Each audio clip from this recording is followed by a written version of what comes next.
இந்த வாரம் சீசன் 5 ஆரம்பிக்கிறாங்க. அதற்கான புறமும் வந்துருச்சு. ஆனா, திவினேஷ் ரசிகர்களுக்கு ஒரு சந்தோஷம் இருக்குங்க. என்னான்னு பார்த்தீங்கன்னு சொன்னா, இந்த வார எபிசோடுக்கு நம்ம திவினேஷும் வராருங்க. எல்லாரும் ரொம்பவே கவலையா இருந்திருப்பீங்க.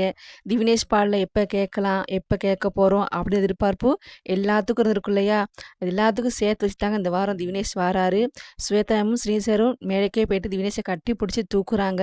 அவங்களுக்கு ரொம்பவே சந்தோஷம். அதே மாரி திவினேஷ் வந்ததுல திவினேஷ் ரசிகர்கள் எல்லாத்துக்குமே ரொம்பவே சந்தோஷமா இருக்கும். திவினேஷ் பாடும் பாடலை கேட்கலாங்க. இந்த வாரம் கண்டிப்பா திவினேஷ் ஒரு பாடல பாடுவார் எப்படியுமே. அவர் பாடுற பாடல கேட்கறதுக்கு எல்லாருமே ஆவலா இருப்பீங்க. இதோட நான் நினைக்கிறேன் அடுத்தடுத்து வாரங்கள்ல எப்படியும் யோகஸ்ரீ மத்த குழந்தைகள்லாம் வர வாய்ப்பு இருக்கு. எல்லாருமே சூப்பரா பாடக்கூடிய குழந்தைகள தான்.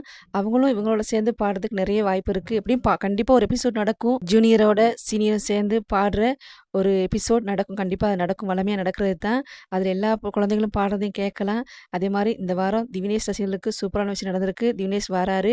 திவினேஷ் பாட எதிர்பார்க்குற எல்லாத்துக்குமே திவினேஷ் பாடுற பாடல கேட்கலாங்க. அது நிச்சயமா திவினேஷ் ஒரு பாடல பாடுவாரு. இத பத்தி நீங்க நினைக்கிறீங்க? அப்படிங்கிறதையும் கீழ வந்து கமெண்ட்ஸ் பண்ணுங்க. நன்றி சொந்தங்களே!